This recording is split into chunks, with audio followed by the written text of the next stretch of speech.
El extranjero, primera parte. Mamá se ha muerto hoy, o puede que ayer, no lo sé. He recibido un telegrama del asilo. Madre fallecida.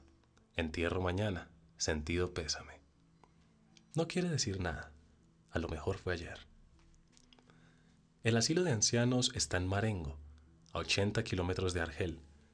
Cogeré el coche de línea de las 2 y llegaré por la tarde. Así podré velarla y volveré mañana por la noche.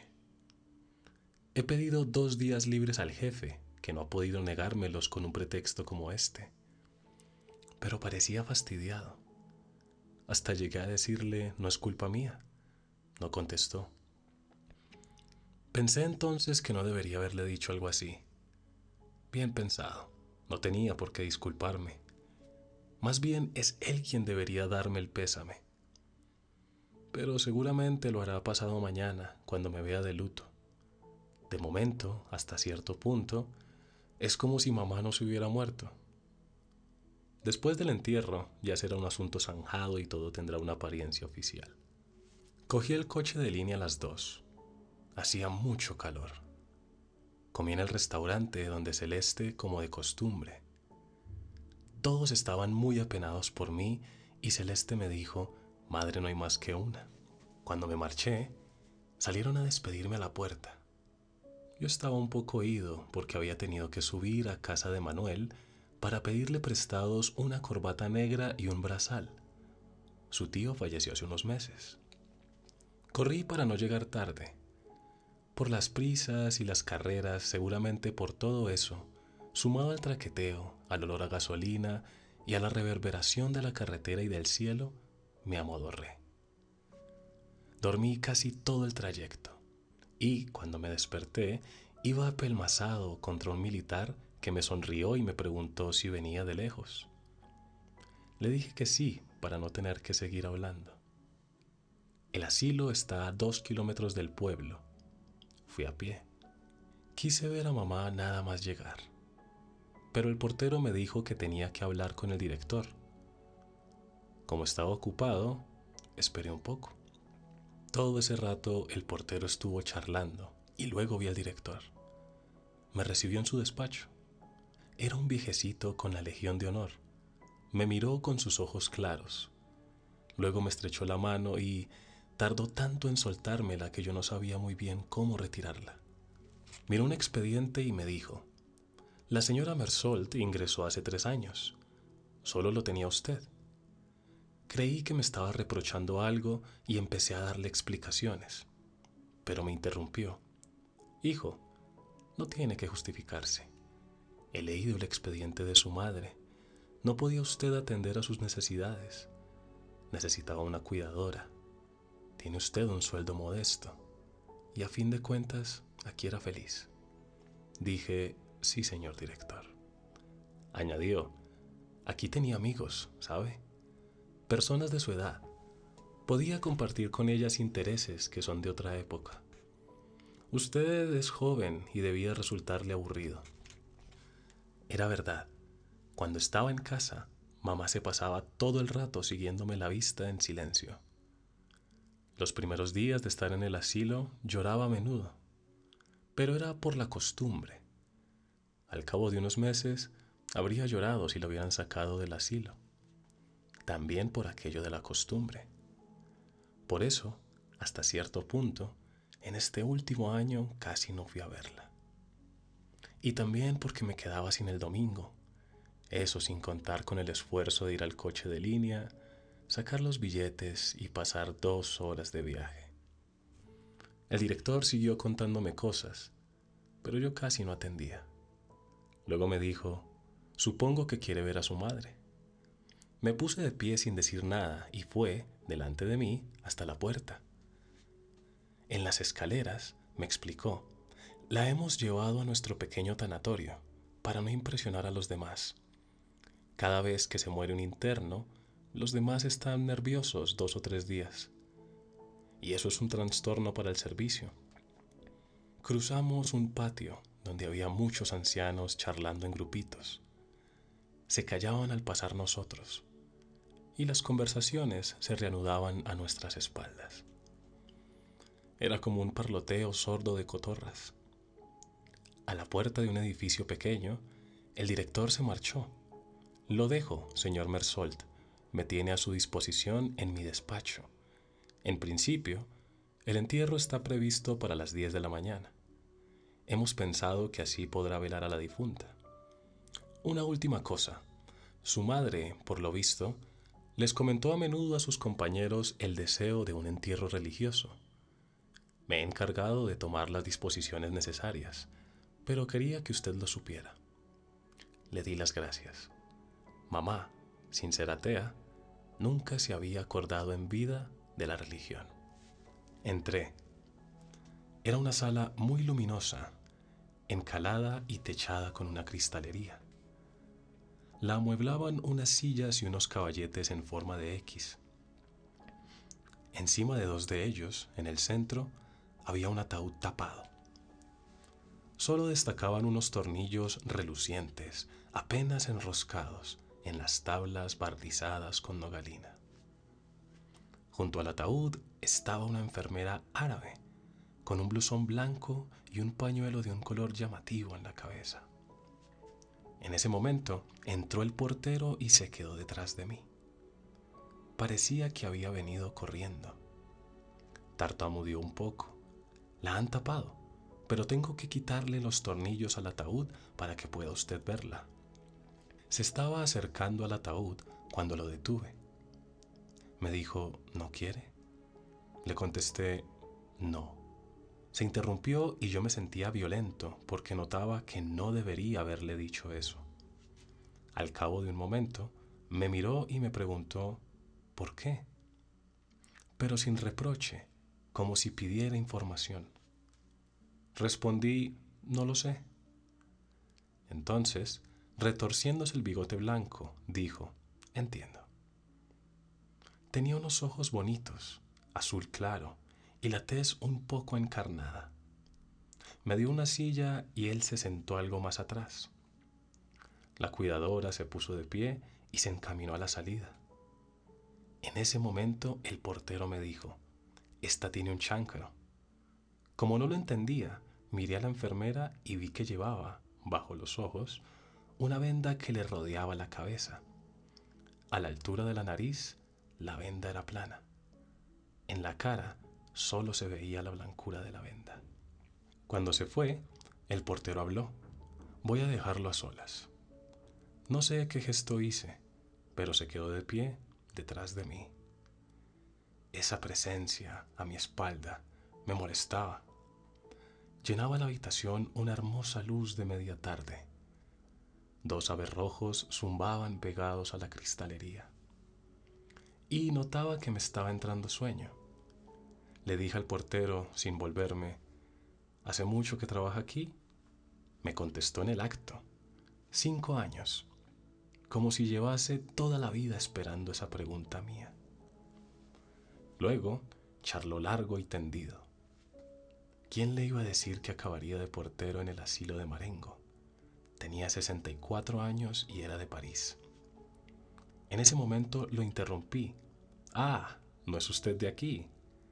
Luego me acordé de que, antes de llevarme a ver el director, me había hablado de mamá. Me dijo que había que enterrarla enseguida porque en la llanura hacía calor, sobre todo en este país. Entonces fue cuando me contó que había vivido en París y que le costaba olvidarlo. En París se quedan con el muerto 3 o 4 días a veces. Aquí no da tiempo. Cuando aún no se ha hecho uno la idea, ya hay que echar a correr detrás del coche fúnebre. Su mujer le dijo entonces, cállate, esas no son cosas para contarle a este señor. El viejo se puso colorado y se disculpó. Yo intervine para decir, da igual, da igual. Me parecía que lo que decía era cierto e interesante. En el pequeño tanatorio, me contó que había entrado en el asilo como indigente. Como se encontraba en condiciones, se había ofrecido para ese puesto de portero. Le hice notar que, en resumidas cuentas, era un interno. Me dijo que no. A mí ya me había llamado la atención la forma que tenía de decir ellos, los demás y, con menor frecuencia, los viejos, al referirse a los internos, algunos de los cuales no eran mayores que él. Pero, por supuesto, no era lo mismo. Él era portero y, dentro de un orden, mandaba en ellos. La cuidadora entró en ese momento. Había caído la noche de repente. La oscuridad se había vuelto densa encima de la cristalería. El portero dio la luz y me cegó su repentina salpicadura. Me dijo que fuera al refectorio a cenar, pero yo no tenía hambre. Entonces se ofreció a traerme una taza de café con leche. Como me gusta mucho el café con leche, acepté y volví un ratito después con una bandeja. Me lo bebí. Entonces me entraron ganas de fumar, pero dudé porque no sabía si podía hacerlo delante de mamá. Me lo pensé, no tenía ninguna importancia. Le ofrecí un cigarrillo al portero y fumamos. En un momento dado, me dijo, los amigos de su señora madre van a venir a velarla también, ¿sabe? Es lo habitual. Tengo que ir a buscar sillas y café solo. Le pregunté si podía apagar una de las lámparas. El resplandor de la luz en las paredes blancas me cansaba. Me dijo que no era posible. La instalación era así, o todo o nada. No le hice ya mucho caso. Se fue, volvió, colocó unas sillas. En una de ellas apiló las tazas alrededor de una cafetera. Luego se sentó enfrente, del otro lado de mamá. La cuidadora también estaba al fondo, de espaldas. Yo no veía lo que estaba haciendo, pero por el movimiento de los brazos podía pensarse que hacía punto. La temperatura era agradable. El café me había entonado y, por la puerta abierta, entraba un olor a noche y a flores. Creo que me quedé traspuesto. Fue un roce lo que me despertó. Por haber tenido los ojos cerrados, la blancura de la habitación me pareció aún más resplandeciente. No había ante mí ni una sombra y todos los objetos, todos los ángulos y todas las curvas se dibujaban con una nitidez que hacía daño a la vista. Fue en ese momento cuando los amigos de mamá entraron.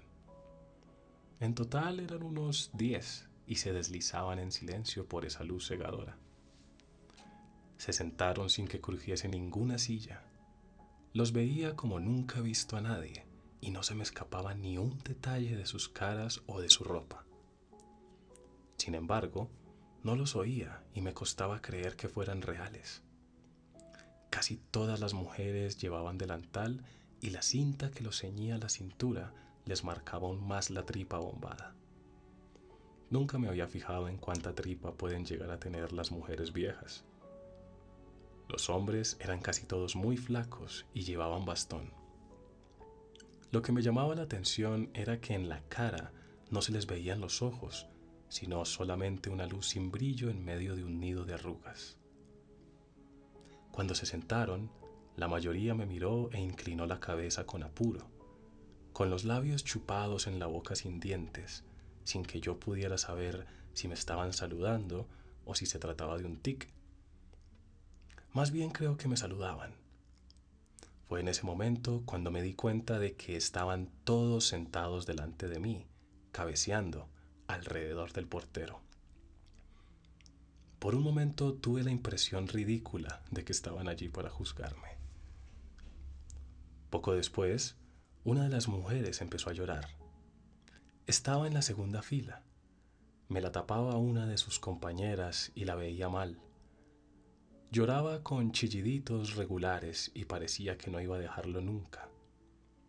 Para los demás, era como si no la oyesen.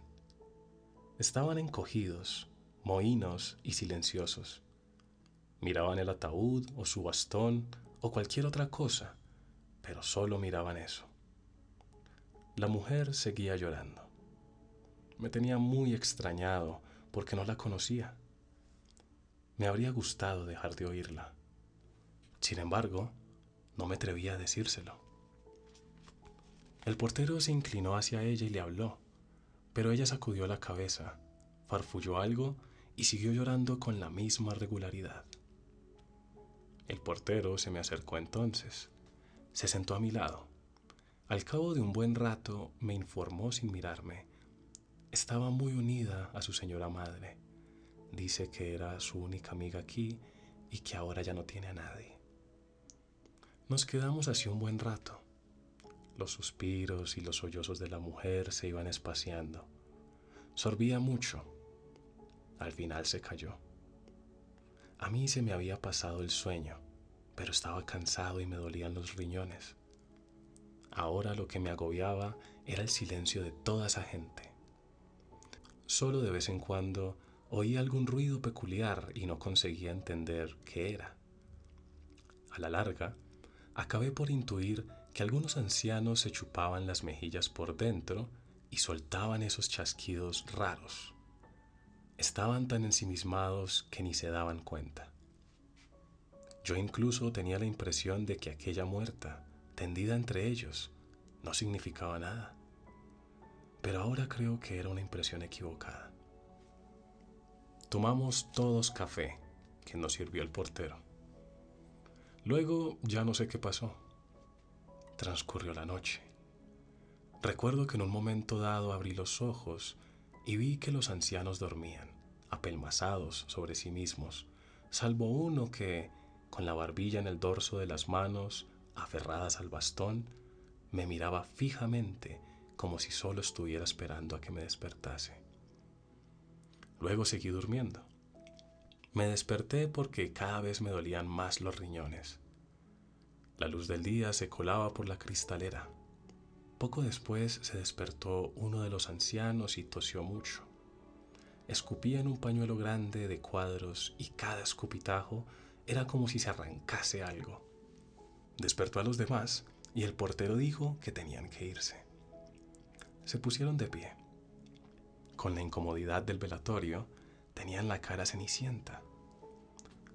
Al salir, y para mayor extrañeza mía, todos me estrecharon la mano, como si por pasar esa noche sin cruzar palabra nos hubiéramos vuelto más íntimos. Estaba cansado.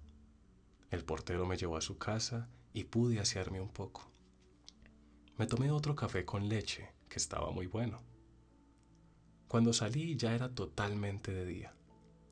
Por encima de las colinas que separan Marengo del mar, el cielo estaba lleno de zonas rojas, y el viento que les pasaba por encima traía aquí un olor a sal. Estaba arrancando un día muy hermoso. Hacía mucho que yo no había ido al campo y notaba qué bien me habría sentado dar un paseo si no hubiera sido por mamá. Pero esperé en el patio, debajo de un plátano. Olía el aroma de la tierra fresca y ya no tenía sueño. Me acordé de los compañeros de la oficina. A estas horas se estaban levantando para ir a trabajar. A mí me resultaba siempre la hora más difícil. Seguí pensando un poco en esas cosas, pero me distrajo una campana que sonaba dentro de los edificios. Hubo cierto revuelo detrás de las ventanas y luego todo se tranquilizó. El sol estaba un poco más alto en el cielo. Empezaba a calentarme los pies. El portero cruzó el patio y me dijo que el director preguntaba por mí. Fui a su despacho. Me dio unos cuantos documentos para que los firmara. Vi que iba de negro, con un pantalón rayado. Agarró el teléfono y se dirigió a mí. Los empleados de la funeraria llevan aquí un rato. Voy a decirles que vengan a cerrar el ataúd. ¿Quiere ver antes a su madre por última vez? Dije que no. Ordenó por teléfono, bajando la voz. Fillac, diga a los hombres que adelante. Luego me dijo que iba a asistir al entierro y le di las gracias. Se sentó detrás de su escritorio y cruzó las piernas cortas. Me avisó de que íbamos a estar solos con la enfermera de servicio. En principio, los internos no debían asistir a los entierros. Solo se les permitía ir al velatorio. Es una cuestión de humanidad, comentó. Pero en esta ocasión había autorizado a incorporarse al cortejo fúnebre a un viejo amigo de mamá, Tomás Pérez. Aquí el director sonrió. Me dijo, verá, es un sentimiento un tanto pueril, pero él y su madre estaban siempre juntos. En el asilo les gastaban bromas. Le decían a Pérez, es su novia. Él se reía. Les gustaba a los dos. Y el hecho es que la muerte de la señora Mersault lo ha afectado mucho. No me ha parecido oportuno negarle el permiso, pero por consejo del médico le prohibí que ayer fuera al velatorio. Nos quedamos callados bastante rato. El director se puso de pie y miró por la ventana del despacho. En un momento dado, dijo, ya está aquí el párroco de Marengo. Llega temprano. Me avisó de que habría que andar por lo menos 3/4 de hora para ir a la iglesia, que está en el pueblo mismo. Bajamos. Delante del edificio estaban el párroco y 2 monaguillos. Uno llevaba un incensario y el cura se agachaba hacia él para regular la longitud de la cadenilla de plata. Al llegar nosotros, el cura se incorporó. Me llamó hijo mío y me dijo unas cuantas palabras. Entró y yo lo seguí. Vi de pronto que los tornillos del ataúd estaban apretados y que había 4 hombres negros en la habitación. Oí al mismo tiempo que el director me decía que el coche esperaba en la carretera y al párroco que empezaba con sus oraciones. A partir de ese momento, todo fue muy deprisa. Los hombres se acercaron al ataúd con un paño. El sacerdote, sus acompañantes, el director y yo salimos. Delante de la puerta había una señora a quien no conocía. El señor Mersault, dijo el director. No oí el nombre de la señora y solo me enteré de que era la enfermera delegada. Inclinó sin sonreír la cara huesuda y larga. Luego nos apartamos para dejar pasar el cuerpo. Fuimos detrás de quienes lo llevaban y salimos del asilo. Delante de la puerta estaba el coche. Acharolado, alargado y reluciente, recordaba un plumier. Al lado estaba el empleado de la funeraria, un hombrecillo con una ropa ridícula y un anciano que parecía incómodo. Deduje que era el señor Pérez. Llevaba un sombrero de fieltro flexible, de copa redonda y a la ancha. Se lo quitó cuando salió el ataúd por la puerta. Un traje con el bajo de los pantalones hecho un acordeón encima de los zapatos y una pajarita de tela negra demasiado pequeña para la camisa de cuello blanco y grande. Le temblaban los labios bajo una nariz cuajada de espinillas. Entre el pelo blanco, bastante fino, le asomaban unas curiosas orejas caídas y mal rematadas, cuyo color rojo sangre en esa cara tan pálida me llamó la atención. El empleado de la funeraria nos indicó nuestro sitio. El párroco iba delante y después el coche, rodeándolo los 4 hombres. Detrás el director y yo. Cerraban la marcha la enfermera delegada y el señor Pérez. El cielo ya estaba lleno de sol. Empezaba a caer con fuerza y el calor subía deprisa. No sé por qué estuvimos esperando bastante rato antes de ponernos en marcha. Yo tenía calor con aquella ropa oscura. El viejecito, que se había vuelto a poner el sombrero, se lo quitó otra vez. Yo me había girado a medias hacia él y lo estaba mirando cuando el director me empezó a contar cosas suyas.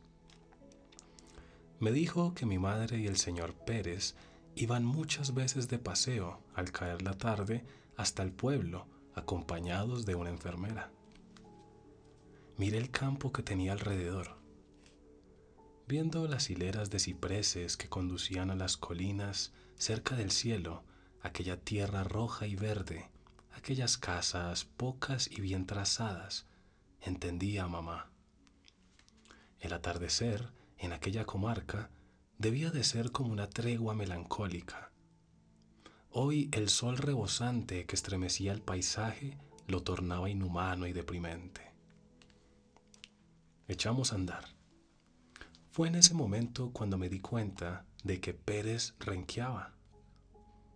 El coche, poco a poco, iba cogiendo velocidad y el anciano perdía terreno. Uno de los hombres que rodeaban el coche se había quedado atrás también y ahora andaba a mi altura. Me sorprendía la rapidez con que iba subiendo el sol en el cielo. Me di cuenta de que hacía ya mucho que el campo zumbaba con el canto de los insectos y los chasquidos de la hierba. Me corría el sudor por las mejillas. Como no tenía sombrero, me abanicaba con el pañuelo. El empleado de la funeraria me dijo entonces algo que no oí. Al tiempo, se enjugaba la cabeza con un pañuelo que llevaba en la mano izquierda y con la mano derecha se alzaba el borde de la gorra. Le dije, ¿cómo? Repitió, señalando el cielo. ¿Cómo pega? Le dije, sí. Poco después preguntó, ¿es su madre la que va ahí? Volví a decir, sí. ¿Era vieja? Contesté, regular, porque no sabía la edad exacta. Luego se calló. Me volví y vi al viejo, a Pérez, que nos iba siguiendo a unos 50 metros. Apretaba el paso, balanceando el sombrero con el brazo caído. Miré también al director. Caminaba con dignidad, sin un gesto de más. Unas cuantas gotas de sudor le afloraban en la frente, pero no se la secaba.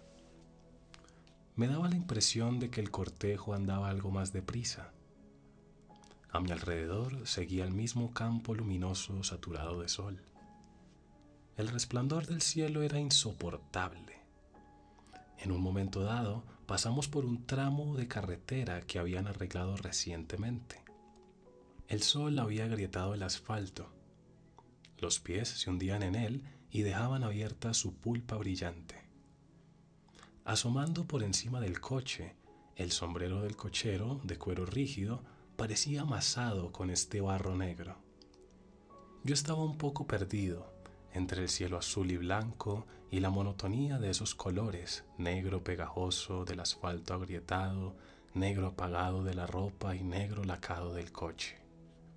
Todo junto, el sol, el olor a cuero y a boñigas del coche, el del barniz y el del incienso, el cansancio de una noche de insomnio me enturbiaban la vista y las ideas.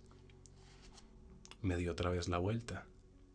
Pérez me pareció muy alejado, perdido en una varada de calor, hasta que dejé de verlo. Lo busqué con la mirada y vi que se había salido de la carretera e iba a través del campo. Comprobé también que, por delante de mí, la carretera giraba. Comprendí que Pérez, que conocía la zona, estaba atajando para alcanzarnos. En la curva se reunió con nosotros. Luego lo perdimos. Volvió a tirar campo a través y así varias veces. Yo notaba cómo me latía la sangre en las sienes. Luego todo ocurrió tan precipitadamente, con tanto aplomo y naturalidad, que ya no me acuerdo de nada. Solo de una cosa. A la entrada del pueblo, la enfermera delegada me habló.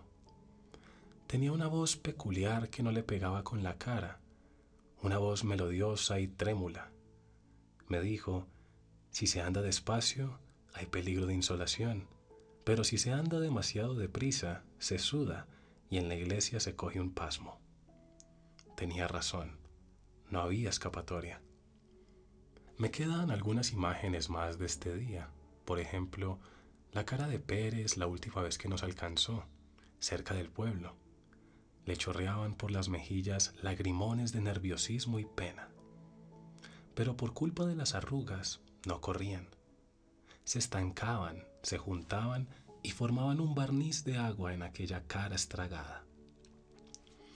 Hubo además la iglesia y los vecinos del pueblo en las aceras, los geranios rojos en las tumbas del cementerio, el desmayo de Pérez, hubiérase dicho un pelele desvencijado, la tierra color sangre que rodaba por encima del ataúd de mamá, la carne blanca de las raíces entremezcladas con ella, más gente, voces, el pueblo, la espera delante de un café, el ronquido continuo del motor y mi alegría cuando el coche de línea entró en el nido de luces de Argel y pensé que me iba a meter en la cama y a pasarme 12 horas durmiendo.